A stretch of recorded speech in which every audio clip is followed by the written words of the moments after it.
I am not ready to be a father. And when I say that, I mean I'm still learning, I'm still training. This stuff is hard, this stuff is tough. But you know what pisses me off?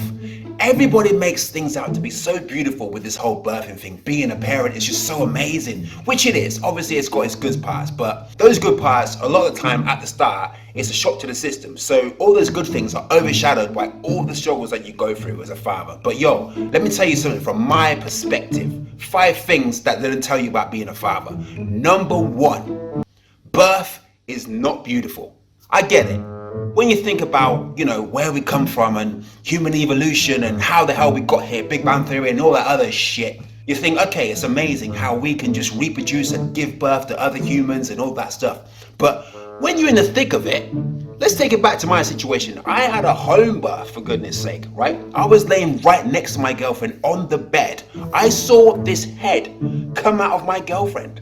A head full of hair, wispy hair, in fact, come out of my girlfriend. And not only that, she didn't come out easily. My girlfriend was pushing, squeezing. The head was going back in, coming out, then going back in. So what did they have to do? They had to slice her open. As in, they had to slice. That wasn't beautiful. The aftermath wasn't beautiful. My girlfriend didn't feel beautiful. And you know what wasn't beautiful? Having to sit next to my girl and hear her scream and push and struggle. That shit's not beautiful. I'm just so sick of people just trying to sugarcoat all this stuff and cover it in this beautiful dust, right? When it's not like that. Birth is not beautiful. Number 2, if you're a father, you ain't needed. You are not needed. For the first couple of months, you are not needed. I'm going to tell you, the most amount of time that I have with Savannah is probably 20 minutes when she's fully awake and looking around. If that. Maybe 20 minutes is actually a good one. I'd say around 15 minutes tops, actually.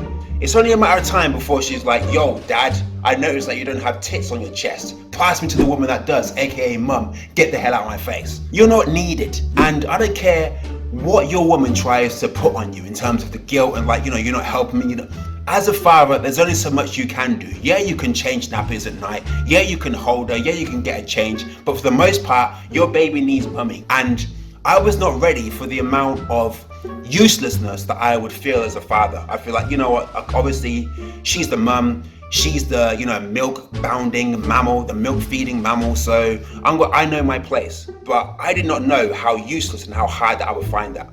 Like, I find it so tough when my baby's like crying and things like that, and there's only so many times that I can put her dodie back in her mouth to make her calm before she spits the dodie out and starts screaming and she doesn't take it anymore. She's literally like, I'm not even biting down on the dodie, and then she's going back to mum, and I'm like, fine, cool, take her. Number 3, let them cry it out is absolute rubbish. Let them cry it out. I tried that, right? Okay, you say you're supposed to do it. I read online you're supposed to do it for 5 minutes. Let them cry it out for 5 minutes tops. And they should calm down, or, that'd be a good time to assess whether she's screaming for attention or whether they actually need you. I let her cry it out for 5 minutes straight. I was driving her around, right?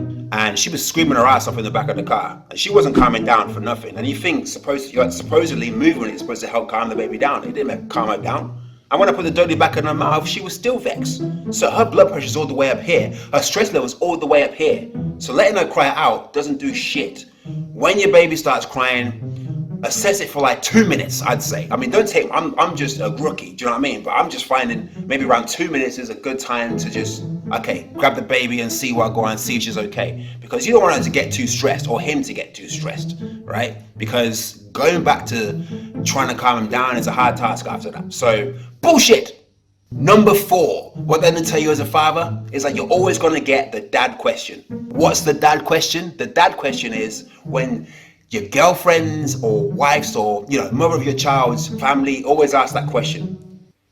Is he helping? Is he doing anything? Is he there? Does he wake up in the night? Does he wake up and help change the nappies? Does he bottle feed? Does he do this? Does he do that? Because there's this whole stigma with, guys just drink beer, come home from work, and then look, this is your problem, this is your baby, I don't even know if it's mine, it's your baby, you take care of it. Everyone just thinks that dads don't even bother. I'm not that guy. I want to be in this child's life as much as possible, hence why when the baby needs mum more often than not, I get a little bit, vexed because I'm like, I'm a dad as well, I want you to need me, but, at this stage it's tough, so obviously I care. But I'm having to battle with the whole stigma of it, because there's so many men out there who don't care. They're either absent fathers or they're present fathers, and they just don't even help. So everyone's probably just got that thing about me, which I get to a certain extent, but it kind of gets old. It's annoying. Number 5, what they don't tell you as a dad is that you're going to feel like a gangster. Anybody can get these hands. Anybody can get this work. I was so overwhelmed by how protective I'm being when I'm walking down the street with Savannah and obviously Abby, my baby mum. I'm ready to knock anyone's block off who breathes too close to Savannah, who wants to hold her, and they haven't had babies of their own. They look kind of like uncomfortable. I'm ready to knock them out. I'm ready to kill them. It's like, if you drop my baby or upset her, I'm gonna rip your bloody block off. And I feel sorry for Savannah's boyfriend that she brings round. I'm gonna kill him too. It's just crazy how protective you feel as a father. Do you know what I mean? You go into father mode, you see things through dad eyes. You start to pick up on things that you may not have picked up on before that could potentially be, endanger your child in any kind of way, whether it's a dog that gets too close or just someone who's not familiar with kids that gets too close. I don't mind people that hold my kid that have kids of their own, because I know they know what they're doing. But it's these other dudes that are like, oh, if I grab it by its head, will that be alright? Will it live? Will it live? Will it live? Bam! Bam! A few things, man. I'm still learning. I'm still a rookie. I'm not here to say do this, do that, and this is gospel truth. I'm just sharing my experience, man. It's tough. Still rolling with the punches, man, as my mum says. But hey, it's what it is. Father life. Anyway, peace!